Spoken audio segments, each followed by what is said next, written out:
কৃষ্ণ জয় গুৰু শঙ্কৰ সৰ্বগুণাকৰ জাকেৰি নাহিকেও পাম তোহাৰি চৰণে ৰেণু শত কৌটি বাৰ এক কৰোঁ প্ৰণাম তোহাৰি চৰণে ৰেণু শত কৌটি বাৰ এক কৰোঁ প্ৰণাম। এই বৈকুণ্ঠ দূত উপবিষ্ট সেই কৃপালু বাপ বান্ধৱ আই সমস্ত আমি আপোনা সবাৰে চৰণত শতকোটি প্ৰণাম জনাই বৈকুণ্ঠৰ কল্পতৰু ভাগৱত শাস্ত্ৰৰ আজি পাঠ চলিছে দশম স্কন্ধৰ শেষ ভাগ সুভদ্ৰা হৰণ আদি। ভাগৱতৰ দশম স্কন্ধ ভাগৱত ভগৱন্তৰ মুখপত্ৰ।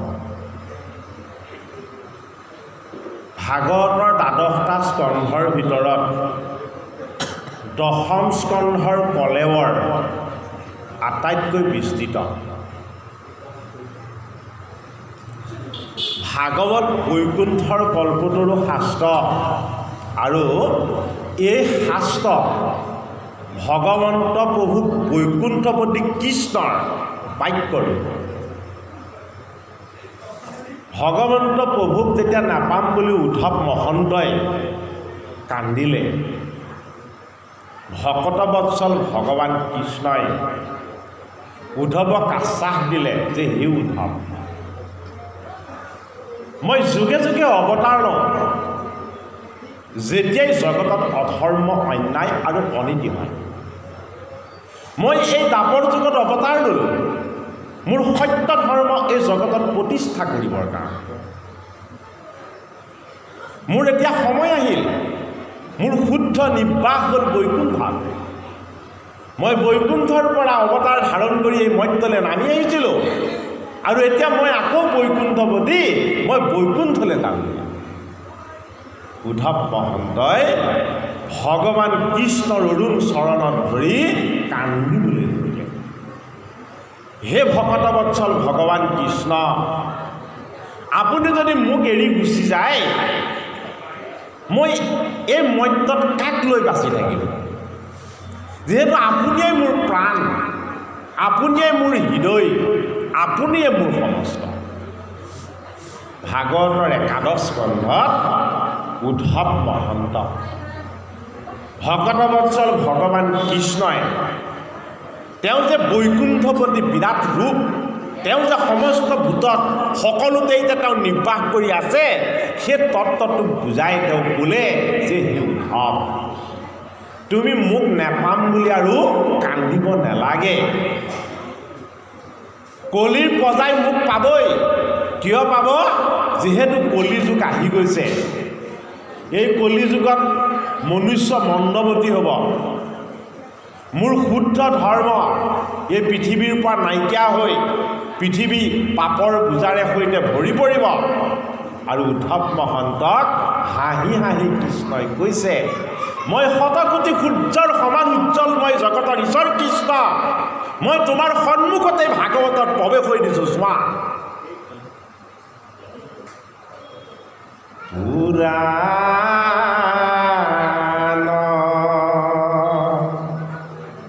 ভাৰত আদি যত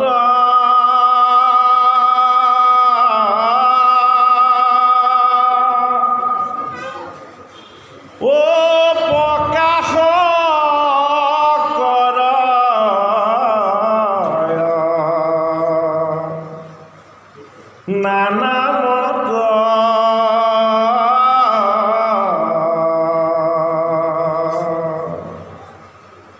অকত মহাজন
ভাগৱত পুৰাণ প্ৰণয়ন কৰাৰ আগত পুৰাণ আছিল 17 ভাগ।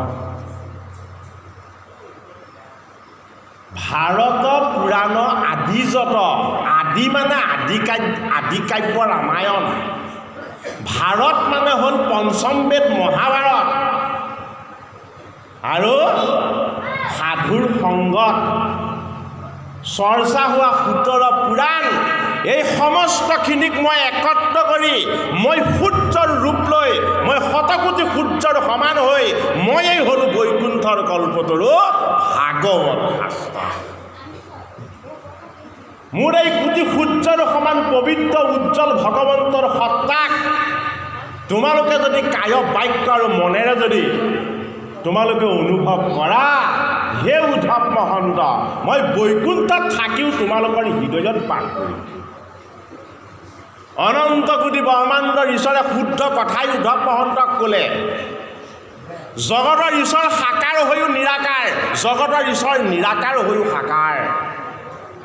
ঈশ্বৰ কৃষ্ণৰ তত্ত্বটো ভাগৱতৰ 10ম স্কন্ধত আমাক দেখাইছে। সেইটো কাৰণে আদি, মধ্য আৰু অৱসান। আমাৰ জন্ম হ'ল আদি, জীয়াই থকা জীৱন হ'ল মধ্য, আৰু আমাৰ মৃত্যু হ'ল অৱসান। 10ম সেইটো কাৰণে 3টা ভাগত আছে: আদি চোৱা, মধ্য চোৱা আৰু শেষ চোৱা। জগতৰ ঈশ্বৰ কৃষ্ণই তেওঁ তত্ত্বটোক সম্পূৰ্ণৰূপেৰে পৰিপূৰ্ণ ৰূপত আমাক ব্যক্ত কৰিছে। মই জগতৰ ঈশ্বৰ কৃষ্ণ মৰ্ত্যভূমিত যেতিয়া মই অৱতাৰ ল'ম, মোৰ লীলাৰ যোগেদি, মোৰ কৰ্মৰ যোগেদি সমস্ত মনুষ্যই বুজি পাব মই এই যে জগতৰ একমাত্ৰ ঈশ্বৰ। ভাগৱতৰ 10ম স্কন্ধৰ শেষ চোৱাত ভগৱান কৃষ্ণই এনে গুৰুত্বপূৰ্ণ কৰ্ম কৰি দেখাইছে যে ভগৱন্ত কৃষ্ণ কিমান ভকতবৎসল তাক প্ৰমাণ কৰি দেখুৱাইছে। জনকস্বৰূপ ৰজাই জীৱন দিছে এটা যুগৰ পৰা। মিথিলাৰ জনকে হৃদয়ৰ আসনত কৰ্ষণ কৰি কৰি প্ৰকৃতিৰূপা সীতাক জন্ম দি তেওঁ কন্যা সীতাক ৰামচন্দ্ৰ প্ৰভুলে বিবাহ দিছিলে। সেইজন জনকে এটা যুগৰ পৰা অপেক্ষা কৰি আছে যে ৰামৰূপী ঈশ্বৰে ৰাজসিক আৰু তামসিক অহংকাৰৰ হৰস্বৰূপ ধনুক দ্বিখণ্ডিত কৰি মোৰ সাত্বিক কন্যা সীতাক যেতিয়া স্বামী হিচাপে বৰণ কৰিলে, এইজন ভগৱান ৰাম আকৌ যদি মৰ্ত্যলৈ ঈশ্বৰ হিচাপে আহে, মোৰ মিথিলাত আহি নিশ্চয় মোক আশীৰ্বাদ দিবই। ভাগৱতৰ 10মৰ শেষ চোৱাত ঋষিসকলক লগত লৈ বলৰাম প্ৰভু আৰু কৃষ্ণ দুইজন গৈছে মিথিলালে, জনকৰ ৰাজ্যলৈ। ৰাম অৱতাৰত ভগৱান ৰাম গৈছিলে জনকৰ ইচ্ছা পূৰণ কৰি, গুৰুৰ হৰধনু দ্বিখণ্ডিত কৰি শান্তিৰূপা সীতাক ভাৰ্যাৰূপেৰে বৰণ কৰিবলৈ। জগতৰ ঈশ্বৰ কৃষ্ণ ৰাম অৱতাৰত আছিলে সত্যৰ অৱতাৰ। তুমি সেই চৈতন্য সনাতন। দ্বাপৰ যুগত ভগৱান কৃষ্ণ পূৰ্ণানন্দ হৰি পূৰ্ণ কলা, 16 কলাৰে সৈতে পৰিপূৰ্ণ জগতৰ ঈশ্বৰ যোগেশ্বৰ কৃষ্ণ হ'ল পূৰ্ণ কলা। সেইটো কাৰণে কৃষ্ণ হ'ল পূৰ্ণানন্দ হৰি। তেওঁ কেৱল পৰিপূৰ্ণ আনন্দই নহয়, তেওঁ সমস্তৰে হৃদয়ৰ আনন্দদাতা। সেইবাবেই ভাগৱতৰ 10ম স্কন্ধৰ শেষ চোৱা ভগৱান কৃষ্ণই সুতদেৱক ভক্তিৰ তত্ত্ব নিজে কৈ বুজাইছে যে হে সুতদেৱ, মোক একান্তভাৱে ভক্তি কৰাৰ যি কৃপা, এই ভক্তিত কিমান শক্তি আছে তুমি শুনা। মোক যি একান্ত চিত্তে ভক্তি কৰে, মোৰ অৰুণ চৰণ যি বন্দনা কৰে, মোৰ চৰণৰ আশীৰ্বাদ যিজনে বিচাৰে, সেইজন আৰু মোৰ মাজত মই পাৰ্থক্য নাইকিয়া কৰি দিওঁ। মোৰ ভকতকেই মই ভগৱান সজাই দিওঁ। মই নিৰ্গুণ নিৰাকাৰ ঈশ্বৰ সমস্ত ভকতৰ হৃদয়ত বাস কৰি ভকতৰ চৰণ সেৱা কৰি মোক ভজি আশীৰ্বাদ লোৱাৰ মই ব্যৱস্থা দেখুৱাই দিওঁ। জনক স্বৰূপ ৰজাকো মিথিলালৈ গৈ বৈকুণ্ঠপতি ঋষিসকলক লগত লৈ ঋষি কৃষ্ণ আৰু বলৰামক সেৱা আৰু শুশ্ৰূষা কৰাৰ সুযোগ আৰু সুবিধা দিছে যে মই স্বৰূপ ভগৱান জনক, তুমি কেৱল ভগৱান ভগৱান কৰিলেই মোক প্ৰাপ্ত কৰিব নোৱাৰিবা। মোৰ লগত থকা ভকতৰূপী এই ঋষিসকলৰ তুমি চৰণ লোৱাই চৰণৰ আশীৰ্বাদ তুমি শিৰত ল'ব লাগিব।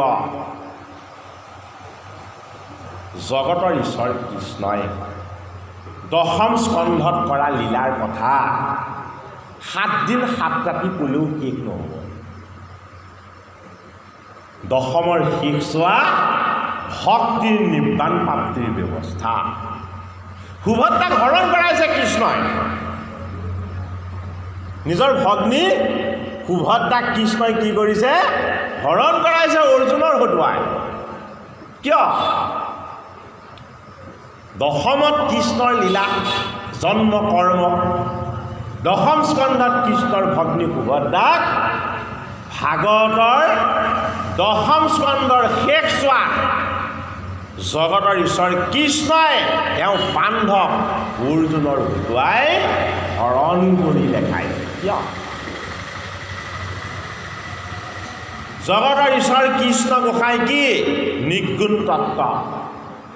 জগতৰ ঈশ্বৰ বলৰাম কি? বলৰাম হ'ল নাম তত্ত্ব। আৰু সুভদ্ৰা কোন? সুভদ্ৰা হ'ল প্ৰকৃতি তত্ত্ব। কৃষ্ণ হ'ল পূৰ্ণানন্দ হৰি পৰম ব্ৰহ্মৰ পৰম তত্ত্ব। এই পৰম তত্ত্ব প্ৰকাশ হয় কলিযুগত নামত। এই নামেই হ'ল, নামৰ শক্তিয়ে হ'ল বলৰাম। কৃষ্ণ আৰু ৰাম অনন্তৰূপী নাৰায়ণ নিৰ্গুণ তত্ত্ব এক হৈ প্ৰকৃতিখনক মংগলময় কৰে, জগতখনক পবিত্ৰ কৰে। আমাৰ হৃদয়ৰ কলমশবিলাক পাপবিলাকক মলিনতাবিলাকক সম্পূৰ্ণৰূপেৰে নিকা কৰে। অৰ্জুন কোন? অৰ্জুন কৃষ্ণত শৰণাপন্ন এজন শুদ্ধ ভকত। শুদ্ধ ভকতকে দান কৰিব ভগৱান কৃষ্ণই তেওঁ ভগ্নীক। সুভদ্ৰা মানে কি? যিজনৰ লগত সাত্বিক শুদ্ধতা আছে, যিজনে জীৱনক বিনম্ৰ সৰল কোমল আৰু সহিষ্ণু কৰি ল'ব পাৰিছে, যিজনৰ জীৱনত অহংকাৰ নাই, যিজনে মান্যজনক নিজৰ গুৰু বুলি সদায় সন্মান কৰে, যিজনে কনিষ্ঠজনক নিজৰ ভাতৃ ভগ্নীৰ সমান প্ৰেম কৰে, যিজনে জগতৰ প্ৰত্যেকজন মানৱৰ মাজত জগতৰ ঈশ্বৰ কৃষ্ণক দৰ্শন পায়। সেই পৰম পবিত্ৰ শুদ্ধ দৰ্শন ভাগৱতৰ দশম স্কন্ধৰ শেষ চোৱাত জগতৰ ঈশ্বৰ কৃষ্ণই আমাক দান কৰিছে। চোৱা, মোৰ শুদ্ধ সাত্বিক ভক্তৰো ভদ্ৰ এই সুভদ্ৰা স্বৰূপ সৎগুণক যদি কোনোবাই প্ৰকৃতিৰ তত্ত্বৰূপেৰে যদি জানিবলৈ হয়, তেতিয়াহ'লে সেইজন কোন হ'ব? মোৰ পৰম বান্ধৱ অৰ্জুন হৈ যাব। সাত্বিক গুণবিলাকত ভগৱন্ত কৃষ্ণই নৃত্য কৰে। সাত্বিক গুণবিলাকত ৰাজসিক আৰু তামসিক গুণত জগতৰ ঈশ্বৰ কৃষ্ণই সংহাৰ ৰূপ ধাৰণ কৰে। তেওঁৱেই সৃষ্টি কৰিছে অহংকাৰ। ৰাজসিক আৰু তামসিক অহংকাৰত জগতৰ ঈশ্বৰ কৃষ্ণই নিজেই সংহাৰকাৰী হয়। সাত্বিক অহংকাৰৰ ওচৰত জগতৰ ঈশ্বৰ কৃষ্ণ নিজেই সেৱক হৈ গুচি যায়। এই সাত্বিক শুদ্ধ তত্ত্ব ভক্তিৰূপেৰে যি বৰণ কৰে, ঈশ্বৰ কৃষ্ণৰ কথা যি একান্ত চিত্তে শ্ৰৱণ কৰে, সেইজনকে কোৱা হয় শ্ৰুতদেৱ।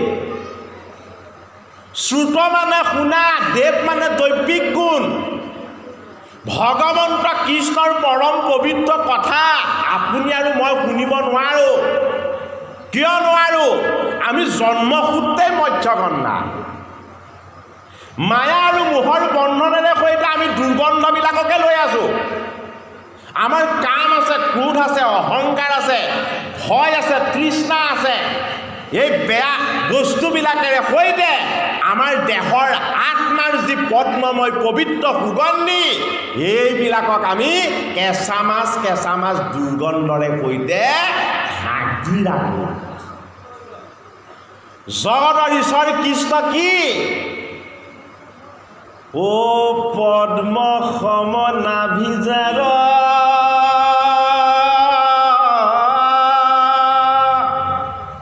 প্ৰণামোহ বাৰম্বাৰ অ নমো পদ্ম দিব্যমালা ধাৰী নমো পদ্ম সমনেত্ৰ পদজাৰ শতপত্ৰ অ নমো ভকতৰ ভয়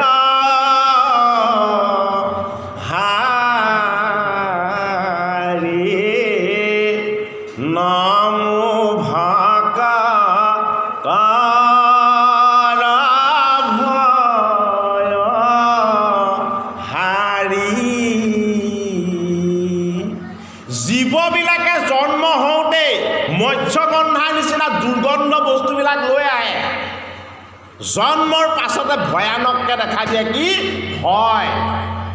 কিহৰ ভয়? মৃত্যুৰ ভয়। জীৱৰ জন্মৰ পাছত সদায় লাগি যায় কি মৃত্যুৰ ভয়।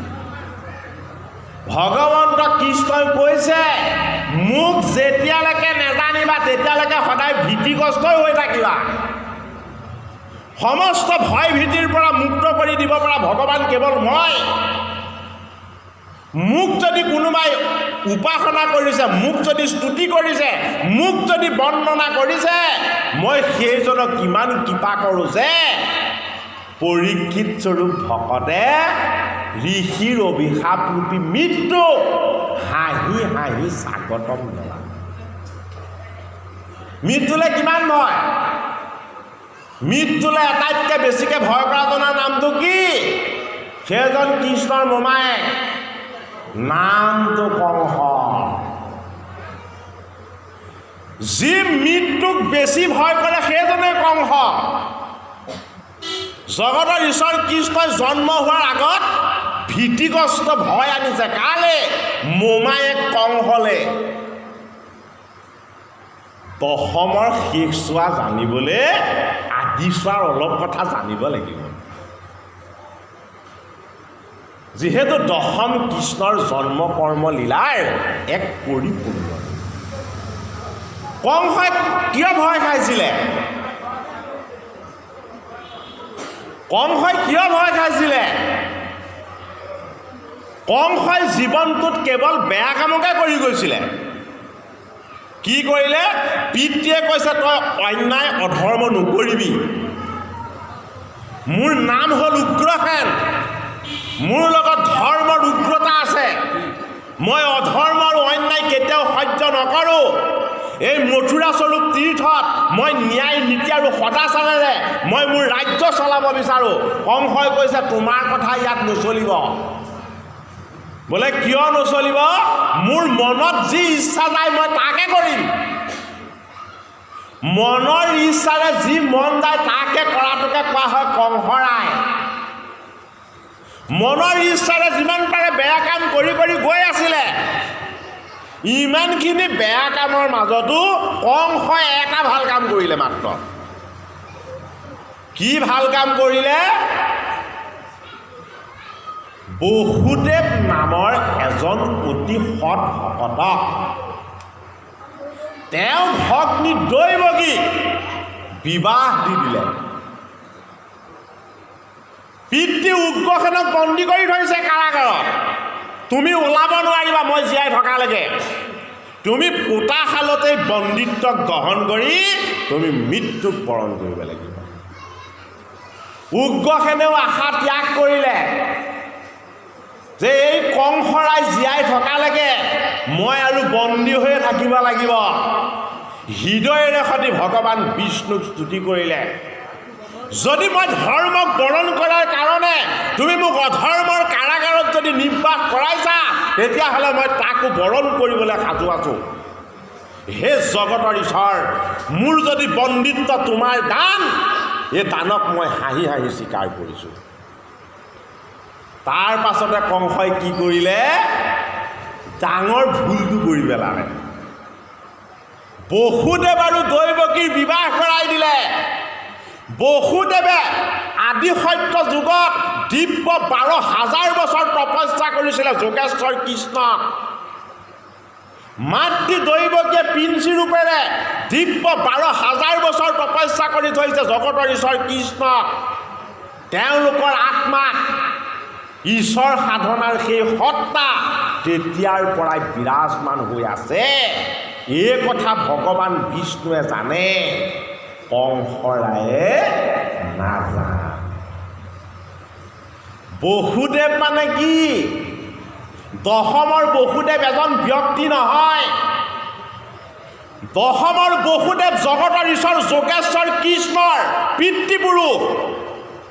জগতৰ ঈশ্বৰ কৃষ্ণই সেইজনকেই পিতৃ বুলি মানি লয় যিজনে কেতিয়াও সত্যক ত্যাগ নকৰে, যিজনে কেতিয়াও মিছা বাক্য নাৰাখে, যিজনে কেতিয়াও কাকো হিংসা নকৰে, যিজনে ভুলতো কাকো অন্যায় নকৰে, যিজনে বৃত্তিত সদায় ন্যায় নীতি আৰু সদাচাৰ ধাৰণ কৰি ৰাখে, যিজন ধৈৰ্যত পৃথিৱীৰ সমান সহনশীল আৰু ধৈৰ্যশীল উদাৰ চেতিয়া, এই সুন্দৰ গুণবিলাকক কি বুলি কোৱা হয়? বসু মানে পৃথিৱী, দেৱ মানে দৈবিক গুণ। পৃথিৱীৰ সমান সহনশীল দৈবিক গুণবিলাকক জগতৰ ঈশ্বৰ কৃষ্ণৰ কৃপাত যিজন পুৰুষে লাভ কৰিব পাৰিছে, ভগৱান কৃষ্ণই আজিও তেওঁক পিতৃ বুলি সেৱা কৰে। মাতৃ গ'ল, মাতৃ হ'ল দৈৱকী। দৈৱকী এগৰাকী নাৰী নহয়, সমস্ত নাৰীৰূপী প্ৰকৃতিৰ সৎ লক্ষণ। দয়া, ক্ষমা, প্ৰেম, কৰোণা আৰু ভক্তি, এই 5টা গুণ প্ৰকৃতিত থাকে। দেৱীস্বৰূপ নাৰীসকলৰ লগত থাকে। এই 5টা গুণেই ধাৰণ কৰি ৰাখিছিলে কোনে? দৈৱকীয়ে। এই গুণবিলাকক কোৱা হয় দৈবিক গুণ বুলি। বসুদেৱ স্বৰূপ শুদ্ধ সাত্বিক বৃত্তি, দৈৱকী স্বৰূপ দৈবিক গুণ যদি কেনেবাকে একেলগ হৈ যাবলৈ হয়, কি হ'ব? আকাশত বজ্ৰপাত আৰম্ভ হৈ যায়। মোৰ শুদ্ধ তত্ত্ব এক হৈ গুচি গ'ল। কংসই মোক বিভেদ কৰি ৰাখিছিলে। এই কংসই মোৰ শুদ্ধ ভক্তি আৰু ভগৱানৰ তত্ত্বক বসুদেৱ আৰু দৈৱকীৰ বিবাহ বন্ধন ৰূপেৰে যেতিয়াই প্ৰতিষ্ঠা কৰি দিলে, মই আকাশবাণী কৰি দিম, জগতৰ ঈশ্বৰ কৃষ্ণ হ'ল বেদবক্তা। কি কৰিলে? হেৰৌ কংস, এই অষ্টম পুত্ৰৰ হাতত তোৰ মৃত্যু হ'ব। প্ৰথম বিবাহ হ'ল, তাৰ পাছতে আকাশবাণী হ'ল, মৃত্যু হ'ব কংসৰ। ভগৱান বিষ্ণুক কংসই য'তে ত'তে দেখিবলৈ ল'লে। মৃত্যুৱে কংসক খেদিবলৈ ল'লে।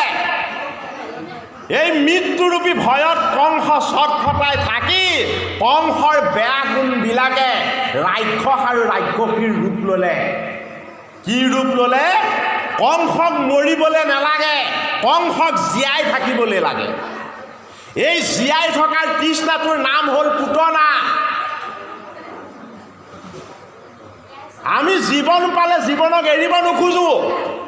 জীৱন পালে আমি কেৱল যি থাকিব বিচাৰোঁ।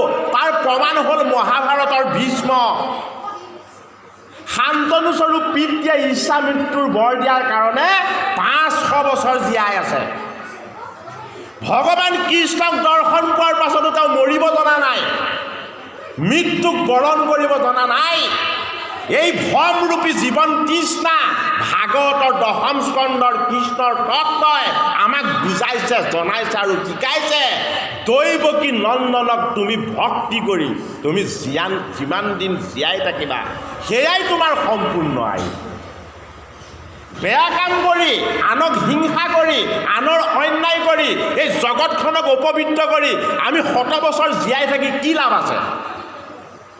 জগতৰ মংগল কৰি ঈশ্বৰক চিন্তা কৰি ভক্তিৰে ভগৱানক সেৱা কৰি গুৰুজনক মান্যতা কৰি শাস্ত্ৰৰ নয় আৰু বিচাৰক আমি জীৱনত বৰণ কৰি আমি তৰুণ অৱস্থাতে মৃত্যুকো যদি আঁকোৱালি লওঁ তেতিয়াহ'লে বেজাৰ কৰিব লগা একো নাই।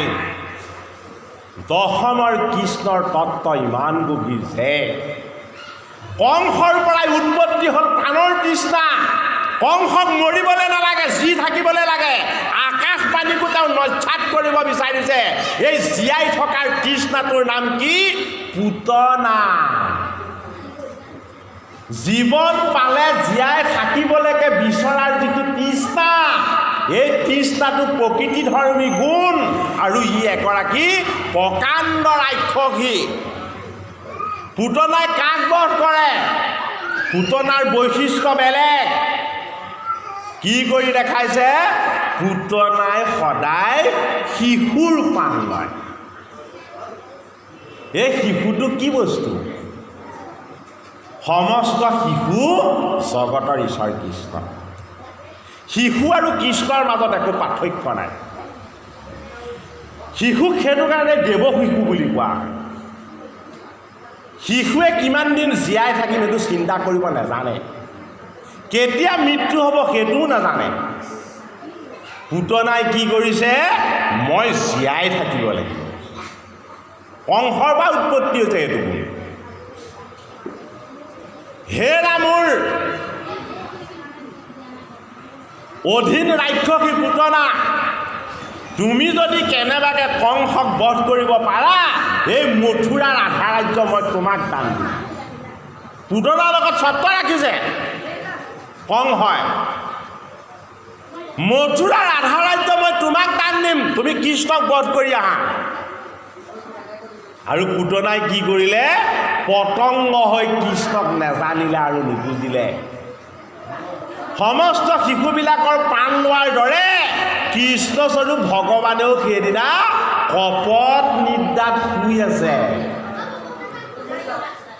কৃষ্ণক কোলাত লোৱাৰ লগে লগেই পুতনাই আনন্দত উঠলি উঠিলে। কংসৰ আধা ৰাজ্য পাই যাম।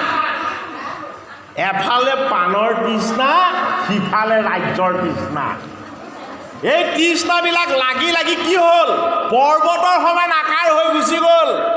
সেইটো কাৰণে পুতনা মৰিবৰ সময়ত কলেৱৰটো পৰ্বতৰ সমান ডাঙৰ হৈছিলে। আমাৰ লোভবিলাক, মোহবিলাক, কামবিলাক, ক্ৰোধবিলাক পুতনা ৰাক্ষসী ডাঙৰ হোৱা নিচিনাকৈ বাঢ়ি বাঢ়ি গৈ থাকে। ভগৱান কৃষ্ণই দশম স্কন্ধত লীলা কৰি দেখাইছে আৰু বুজাইছে, চোৱা মই হলো তোমাৰ অজ্ঞানৰূপী পুতনাক বধ কৰি দিওঁতা। যদি জীৱন পাইছা মোক উপাসনা কৰা, যদি জীৱন পাইছা সাধুৰ সংগত মোৰ গুণ কীৰ্তন আৰু লীলাক শ্ৰৱণ কীৰ্তন কৰা, ৰাজ্যৰ ভোগবিলাসৰ আনন্দতকৈও শ্ৰেষ্ঠ মই স্বৰূপ ভগৱানক ভক্তি কৰা। ভগৱন্ত কৃষ্ণই লীলা কৰি জন্মৰ ছদিনতে পুতনাক বধ কৰিলে। আজিলৈকে কোনো শিশুৱে এনে কাম কৰা নাই। ভগৱান কৃষ্ণ পূৰ্ণানন্দ হৰি পুতনাক বধ কৰি কংসক বুজাই দিছে যে তই মোক স্পৰ্শ কৰিব নোৱাৰ। তই পঠোৱা ৰাক্ষসীক মই জন্মৰ ছদিন হওঁতে বধ কৰি দিব পাৰোঁ। কংস শুদ্ধ হ'বৰ কাৰণে কৃষ্ণই ইংগিত দিছে। কিন্তু কংস মানে কি? কংস মানে ৰাজসিক আৰু তামসিক অহংকাৰ। এই ৰাজসিক আৰু তামসিক অহংকাৰটো বৰ শক্তিশালী বস্তু। জগতৰ ঈশ্বৰ কৃষ্ণই ৰচনা কৰা বস্তু। এই অহংকাৰক যদি আঁতৰ কৰিবলৈ হয় ভগৱান কৃষ্ণ আৰু বলৰাম একেলগ হৈ যুঁজিব লাগিব। ভগৱন্ত কৃষ্ণ প্ৰভুৰ দশম স্কন্ধৰ যি তত্ত্ব, এই তত্ত্ব কথাৰ মাজলৈ আমি আকৌ পৰৱৰ্তী পাঠ চলাৰ লগে লগে আমি যাম। এতিয়া আছে ভাগৱতৰ দশম স্কন্ধৰ শেষ চোৱাৰ বেদস্তুতি। কিছু জয় জয় কৃষ্ণ ইষ্ট দেবহী দয়ৰ হে পৰম ঈশ্বৰ গুণে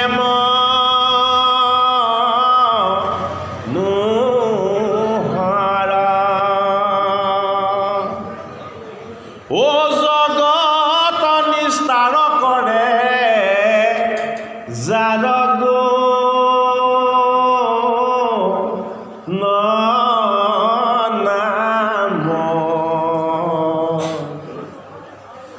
হৃদয়ত সিদ্ধি কৰোঁ অলেখ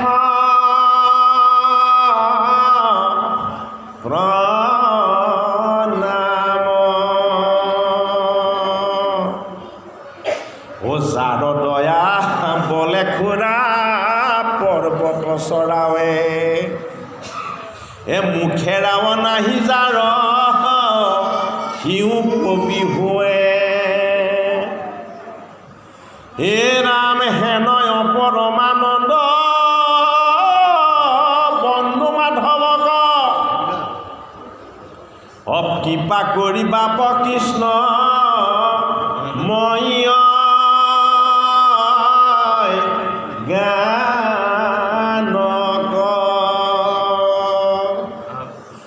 নাহি অৰ্থ গুহ শাস্ত্ৰ ভাগৱত সম তাতে বেদ স্তুতি পণ্ডিত তৰুমতি ভ্ৰম তাহাৰ প্ৰস্তাৱ আশী ভৈল উপসন কথা বন্দে কিছু কহিবাক মোৰ মন উচ্চ গাছে মধু আছে খুৰাই দেখিল মুণ্ডে গাৱে বস্ত্ৰ ঢাকি তলত বহিল দীৰ্ঘ দাণ্ডি ধৰি এক পৃথিৱী দাঁড়িয়া জিকি চুপৰয় তুষ্ট এটা কপিয়া মোৰ সেই পতন্তৰ কৰিলো সাহস ভক্তি দাণ্ডি দিয়া ভাণ্ডু বেদ মধুবাস বিবেজাৰ আশাই আছে শিক্ষেছা পাপা জাত পায় সেহি লভি নচাৰিবায়া পাইছেনে বাৰু পাইছেনে পদভাগ বিচাৰি পাইছেনে বাৰু অনাদি প্ৰসিদ্ধ বেদ আপুনি প্ৰমাণ তাহা নপমান নিবিচাৰি একোঠান হেন বেদ পন্থ উপ দেখি ভকতকে তাৰকাক গৈলা কৃষ্ণ কহিলন্ত সুকে হেন জানি পৰীক্ষিত গুণিলা মনতে গুণময় বেদ ব্ৰহ্ম বখানে কিমতে নিৰ্গুণ ব্ৰহ্মত সিটো নক্ষত্ৰয় বুলি ঋষি তনিপতি পুছিলন্ত কৃতাঞ্জলি হেন শোক ব্ৰহ্মময় কৰিও নিশ্চিত যিটো ব্ৰহ্ম বস্তু বুলি নপাৰি কল্পিত সতৰ যতম তিনি গুণৰ বাহিৰ এই কাৰ্য কাৰণ দুইটো পৰ সদা স্থিৰ বেদে পুনু যিটো কহে সবে গুণময় সাক্ষাতে কিমতে বেদে ব্ৰহ্ম নিৰূপয় শব্দময় বেদ ব্ৰহ্ম নহয় গোচৰ ইহাৰ সংশয় দূৰ কৰা মুনিবৰ হেন শুনি মহামুনি দিলন্ত উত্তৰ শুনা সাধু বুদ্ধি পৰি হিত হৰিব ঈশ্বৰৰ যত লীলা গুণে ৰচয় সেহি গুণ কহে বেদ নোহে গুণময় ব্ৰহ্মংশ জীৱচয় অনন্ত প্ৰমাণ হৱে গুছে অগ্নিৰ পুলিংগ যে নথান তাতৈ অনুভৱ মিলে ব্ৰহ্মৰ বিহাৰ সৃষ্টি স্থিতি অন্তলীলা ব্ৰহ্মৰয় পাৰ সৃষ্টিৰ পূৰ্বত ব্ৰহ্ম থাকে একেশ্বৰ তান্তে সূক্ষ্মৰূপে থাকে জীৱ চৰাচৰ ধৰ্ম অৰ্থ কাম মুখ্য হেতুতা সম্বাৰে পান মন ইন্দ্ৰিয় যন্ত্ৰয় অনন্তৰে নিৰ্গুণ ঈশ্বৰে ভজে মায়াৰ গুণক প্ৰকাশ কৰন্ত ধৰি হনে কৰূপক নিৰ্গুণ ব্ৰহ্মত হন্তে হুৱে বেদ গুণে প্ৰৱৰ্তন দেখি কহে গুণময় গুণে পুনু ঢাকিবে মকন পাৰয় এতে কেহে সৰ্বগুণকো ব্ৰহ্ম কৰি কয় সৰ্বগহ চিদানন্দ সৰ্বশক্তিমন্ত সৰ্বকৰ্ম ফলদাতা সদা ভগৱন্ত সমস্তে কল্যাণ গুণগণৰ নিলয় সবাৰে ঈশ্বৰ প্ৰভু সবাৰে আশ্ৰয় সবে জীৱ জন্তু চয় সবে ব্ৰহ্মময় ব্ৰহ্ম কব জিলে সবে ব্ৰহ্ম কপাৱয় সুহংস শব্দৰ দয়ে পদে একে অৰ্থ তত্ত্বমসি বাক্যে বেদে গুচালে অনৰ্থ এহি উপনিষদ বেদৰ কিৰুভাগ যি শব্দে বুজিয়াত কৰে অনুৰাগ চল জল্প বিতন্দাচাৰিয়া বিতৰ্কবাদ চিত্তৰ মধ্যত পাৱে ব্ৰহ্মৰ প্ৰসাদ শ্ৰৱণে কীৰ্তনে আত কৰিয়া বিশ্বাস পয় পৰম পদ মায়া পাশ হুৱে নাশ ভগৱন্ত কৃষ্ণৰ জন্ম কৰ্ম লীলাৰ দশমৰ শেষ চোৱাত বাংময় মূৰ্তি ভাগৱত ভগৱন্তৰ মুখপদ্মৰূপী কৃষ্ণৰ পৰম পবিত্ৰ তত্ত্ব এই তত্ত্বৰ নাম কি ৰাখিছে বেদস্তুতি বেদক লৈ বিতৰ্ক হ'ল যিহেতু বেদৰ মাৰ্গ হ'ল দুটা এটা হ'ল আগম অন্যটো হ'ল নিগম আগমীসকলে মুখ্যৰ পথৰ সন্ধান নাপায় মুখ্য ফলদাতা কোন নিগম তত্ত্ব নিৰাকাৰ ঈশ্বৰ কৃষ্ণ। সেইটো কাৰণেই তত্ত্বৰূপেৰে বাস হৈ থকা বেদত ব্ৰহ্মস্বৰূপ সত্তাই ভগৱন্ত কৃষ্ণক এইবাৰ স্তুতি কৰিছে। হে বেদভক্ত ভগৱান কৃষ্ণ, তুমি তোমাৰ সাৰস্বৰূপ অমিতৰ তত্ত্বলে আমাৰ বেদগণক উদ্ধাৰ কৰি লৈ যোৱা। আমি যদিও সগুণ সাকাৰ তত্ত্বৰ মাজত আমি বেদগণ হৈ বাস কৰি আছো, তুমি নিৰ্গুণ নিৰাকাৰ তত্ত্বৰূপী পৰম প্ৰভু ভগৱন্ত হৈ তুমি আমাক তোমাৰ চৰণৰ সেৱকৰ স্থানলৈ লৈ যোৱা। বেদ মানে জ্ঞান। জ্ঞানেৰে কৃষ্ণক পাব নোৱাৰে, কৰ্মৰে কৃষ্ণক পাব নোৱাৰে। ভাগৱতৰ একাদশ স্কন্ধত উদ্ধৱ মহন্ত কৃষ্ণই কৈ থৈছে এই কথা। জ্ঞান আৰু কৰ্ম এই দুটা পথেৰে মোক পাব নোৱাৰে। হে মোৰ প্ৰাণৰ বান্ধৱ উদ্ধৱ, কৃষ্ণ ভগৱানে শুদ্ধ পথ দেখুৱাই কৈ দিছে, মোৰ সপেম ভক্তিৰ বলতহে মোক পাব পাৰিব।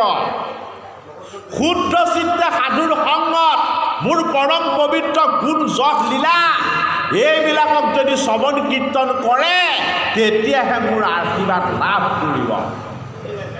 বেদগণ আছিল গুণময়। গুণময় বেদগণে নিৰ্গুণ তত্ত্ব নিৰাকাৰ ঈশ্বৰ কৃষ্ণক স্তুতি কৰিছে, উপাসনা কৰিছে। আমাৰ গুণময় বেদগণক তুমি উদ্ধাৰ কৰা, হে নিৰ্গুণ নিৰাকাৰ ঈশ্বৰ কৃষ্ণ।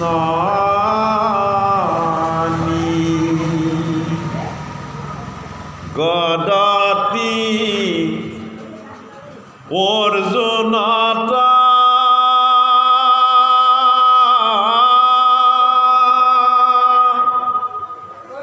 ও দেহাদি কামি অতিক্ৰমী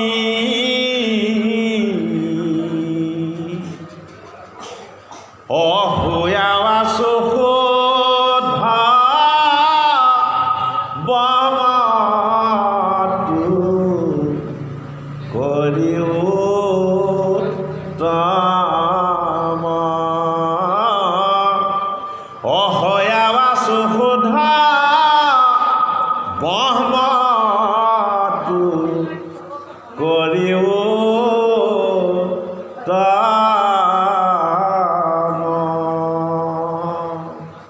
ও এতেকেহে জানা ইটো লোকে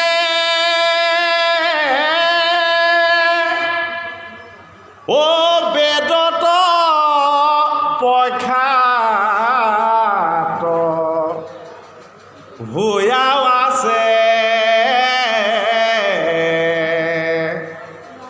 অমূৰ নাম সিটো প্ৰসিদ্ধ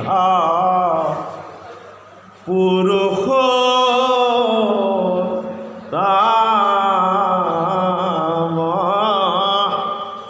মোৰ নাম সিটো প্ৰসিদ্ধ পুৰুষ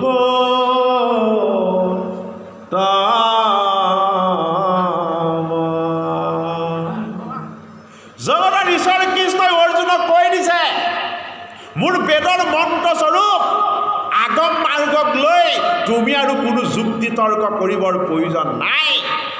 বেদগণেও মোক স্তুতি কৰিলে, বেদগণেও মোক উপাসনা কৰিলে, বেদগণেও জানিলে বেদৰ মন্ত্ৰত বাস কৰা যি শক্তি আৰু সামৰ্থ্য, মই এই পুৰুষোত্তমৰ অংশ, তাত প্ৰৱেশ হৈ আছে। পুৰুষৰূপী তত্ত্ববিলাক মই ধাৰণ কৰা পবিত্ৰ বস্তু। হে অৰ্জুন, মই এই বেদৰ নিৰ্গুণ নিৰাকাৰ তত্ত্বপুৰুষ, মই এই হলো কি বেদক ধাৰণ কৰি ৰখা পুৰুষোত্তম। জগতৰ ঈশ্বৰ কৃষ্ণৰ জন্ম কৰ্ম লীলাৰ দশমৰ শেষ চোৱা বৰ জটিল। যি বেদ ভগৱন্ত শ্ৰীমুখৰ নিজৰ বাণী, এই বাণীৰূপী বেদৰ তত্ত্বই জগতৰ ঈশ্বৰ যোগেশ্বৰ কৃষ্ণক স্তুতি কৰিছে, জগতৰ ঈশ্বৰ কৃষ্ণক উপাসনা কৰিছে। বেদখনে কি বুলি কৰিছে? আমি আগমী যদি আছিলো, হে নিগুণ নিৰাকাৰ ঈশ্বৰ কৃষ্ণ, তোমাৰ কৃপাৰ পৰশেৰে তুমি আমাক পুৰুষোত্তমৰ পৰম পবিত্ৰতালৈ লৈ যোৱা। সেইবাবে কি হ'ল? বেদৰ শিৰোৰত্ন ৰচনা হ'ল। বেদৰ শিৰোৰত্ন কি? বেদৰ শিৰোৰত্ন হ'ল যোগেশ্বৰ কৃষ্ণৰ পৰম পবিত্ৰ নাম বস্তুৰ শ্ৰৱণ কীৰ্তন ভক্তি। বেদে সেই শুদ্ধ ধৰ্মক প্ৰতিপাদন কৰি দেখাইছে। যজ্ঞ বলি বিধান পূজা পাতল বেদে সেয়া কৰা নাই। বেদৰ মন্ত্ৰত হয়তো এই কথা কোৱা হৈছিলে, তুমি পথালি কোমোৰাৰ নিচিনা নহ'বা, আজল মথালি। মোৰ ভক্তি কৰিলে তুমি চৈতন্য হ'বা। আৰু কি কৰিলে? কোমোৰাটোক কাটি পেলাই বলি দিছে। আৰে নিজৰ পথালি কোমোৰা স্বভাৱটোক বিসৰ্জন দিব লাগিব। এই জড় কোমোৰাটোক ছেদন কৰি পেলাই বলি দিলে আমাৰ কি সংস্কাৰ হ'ব? তোমাৰ লগত কাম ভাৱ আছে, তোমাৰ লগত লোভ আছে, তোমাৰ লগত বিষয় বন্ধনৰ মোহৰ বন্ধন আছে। এই প্ৰতীকবিলাক কি আছিলে? তুমি ছাগলীৰ দৰে নহ'বা, খালেও পেট নভৰা। কি কৰিলে? ছাগলীটোকে কাটি বলি দি দিছে। নিৰীহ পানীটোক বধ কৰি যজ্ঞ কৰি ঈশ্বৰ সাধনা কৰাটো বেদে কোৱা নাই। বেদে কৈছে তোমাৰ লগত থকা লোভীয়া স্বভাৱটোক বলি দিয়া। এই লোভীয়া স্বভাৱটোক আমি বলি দিওঁ বুলি ক'লে দিব নোৱাৰো। সাধুৰ ধন লাগিব, গুৰুৰ কৃপা লাগিব, শাস্ত্ৰৰ নয় আৰু শুদ্ধ বিচাৰ লাগিব, দৈৱকী নন্দনৰ চৰণৰ আশীৰ্বাদ লাগিব। এই সমস্তখিনি যদি এক হৈ ভক্তিৰ পবিত্ৰ গংগা ৰূপেৰে যদি আমাৰ হৃদয়লৈ যদি প্ৰবাহিত হয়, আমাৰ লগত থকা লোভবিলাক নিজেই নিজেই ছিন্ন হৈ গুচি যাব। লোভ যেতিয়া কমিব, ক্ৰোধ নাইকিয়া হ'ব। ক্ৰোধ কিহৰ প্ৰতীক? কামৰ পৰাই উৎপত্তি হয় ক্ৰোধৰ। লোভতে উদ্ভৱে মোহ, মোহত স্মৃতি বিভ্ৰম, স্মৃতি ভ্ৰমে বুদ্ধিনাশ, তাতে সেয়াত মনাসন। কৃষ্ণ। হয় হয় কওক। হয় হয় আছে তাত মাজে মাজে। হয় কৰিহনা নিছে কৰিলা অধমে কেতিয়াও। তাকে কৈছে দৈৱকী নন্দনে ভাগৱতৰ দশম স্কন্ধত আহি তেওঁ নিগুণ নিৰাকাৰ ঈশ্বৰে নিজে লীলা কৰি দেখুৱাই দিলে দশমত। মই বেদৰ সাৰ, মই বেদবক্তা, মই পুৰুষোত্তম। ভকতৰ সংগত মই ভগৱান কৃষ্ণৰ পৰম পবিত্ৰ কথা তুমি শ্ৰৱণ কীৰ্তন ভক্তিৰে মোক সেৱা কৰা। বেদব্যাসৰ প্ৰণয়নতো ভুল হ'ব পাৰে, স্বীকাৰ কৰি দিলে সেইটোৱে শুদ্ধতা।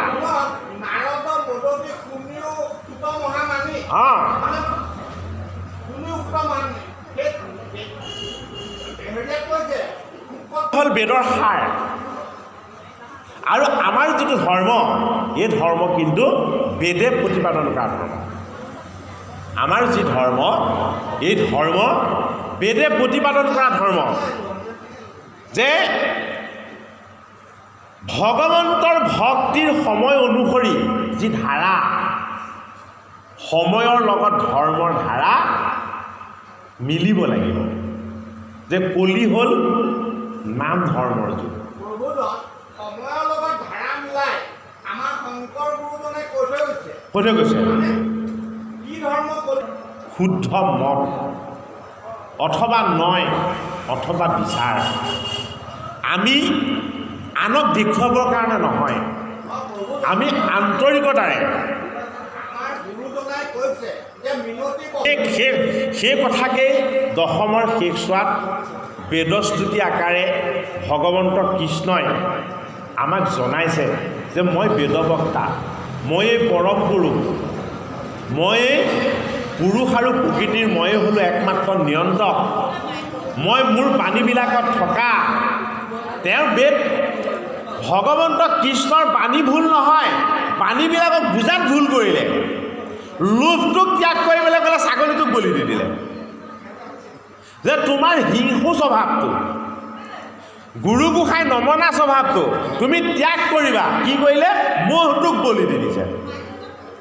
মোহে একো নামানে, মহিষা। অৰ্থাৎ ভগৱন্ত প্ৰভুৱে আমাক আত্মতত্বৰ গৰাকী কৰিব খুজিছে যে তুমি মোৰ পৰম পবিত্ৰ ভক্তিৰ আত্মতত্ত্বস্বৰূপ ঈশ্বৰ তত্ত্বক তুমি সাক্ষাৎ কৰা। ভগৱন্তই সেইটো কাৰণে লীলা অৱতাৰ আমাক ধৰি দেখাইছে।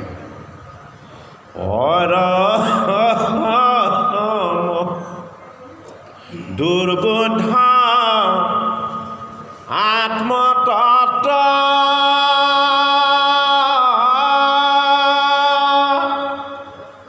ও তাৰ জ্ঞানয় অৰ্থে হৰিযত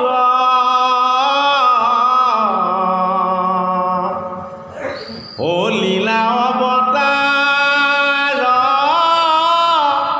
ধৰাটো মিকিপা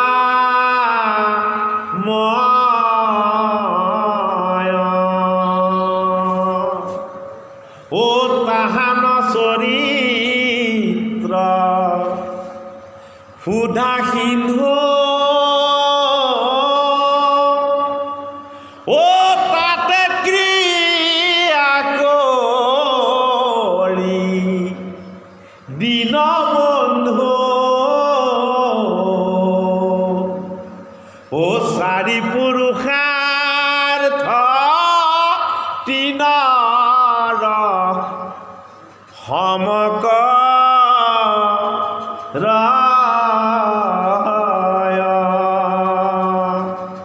ও চাৰি পুৰুষাৰ্থ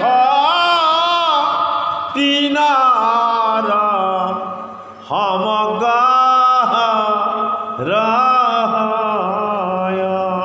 জগতৰ ঈশ্বৰ হ'ল পৰমাত্মা।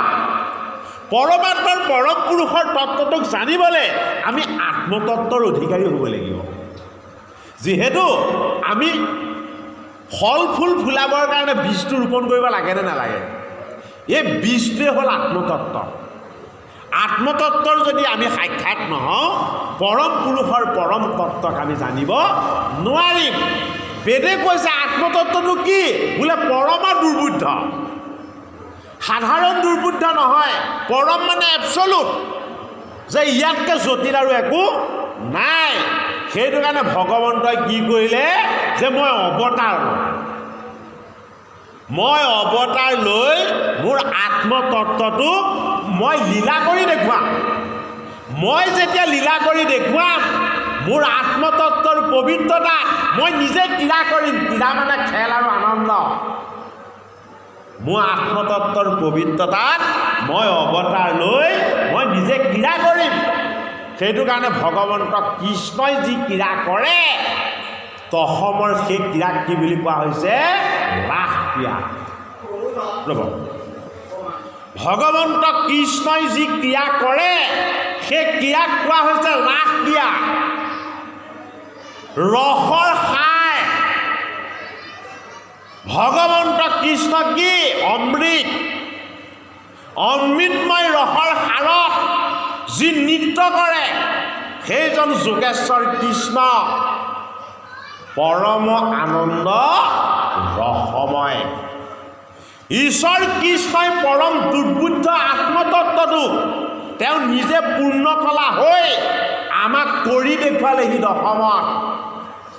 দশম তিনিটা ভাগ, আদি মধ্য আৰু শেষ চোৱা। আমাৰ জীৱনো সেয়াই, আদিৰে জন্ম, মধ্যমত আমাৰ জীৱন আৰু শেষত সমাপ্তিত আমাৰ মৃত্যু। আদিৰে জন্ম, অন্তিমেৰে মৃত্যু, মাজত বাচি থকা সময়খিনি মধ্যছোৱা আমি। এই মধ্যছোৱাত আমি কি হৈ আছো আমি প্ৰত্যেকেই বুজিবহি। ভাগৱতৰ মধ্যছোৱা আৰম্ভ হৈছে কিহেৰে? পুঁজিৰ মনোবাঞ্ছা পূৰণে। আমি বুজিবহি আমাৰ তিনিটা কোচ আছে। এই তিনিটা কোচত আমাক কেৱল লাগে আৰু লাগে। আমি কেৱল চন্দন ঘঁহি থাকোঁ কিহত? আমাৰ দুখন বাহুত, এখন ৰাজসিক এখন তামসিক।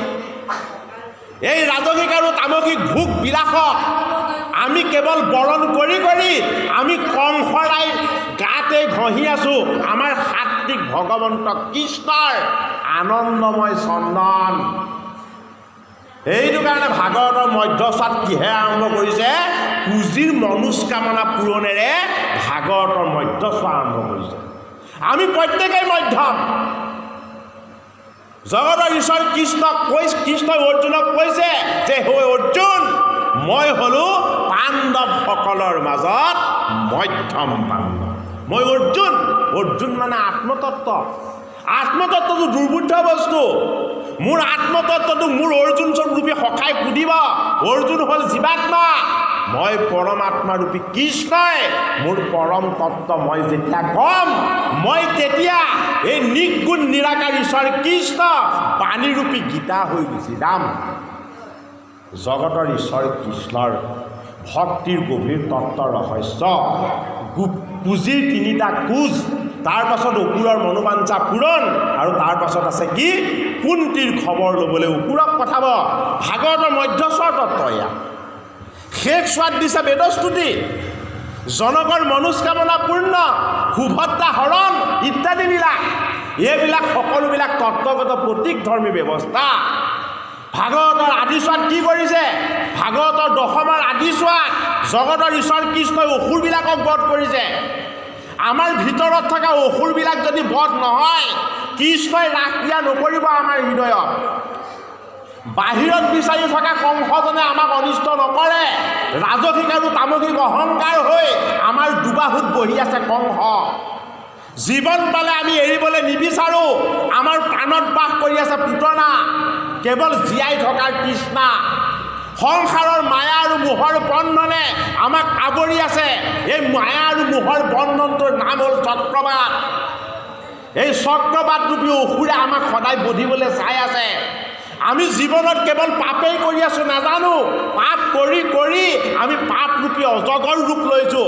আমাৰ দেহাটোৱে অজগৰ হৈ পৰিছে।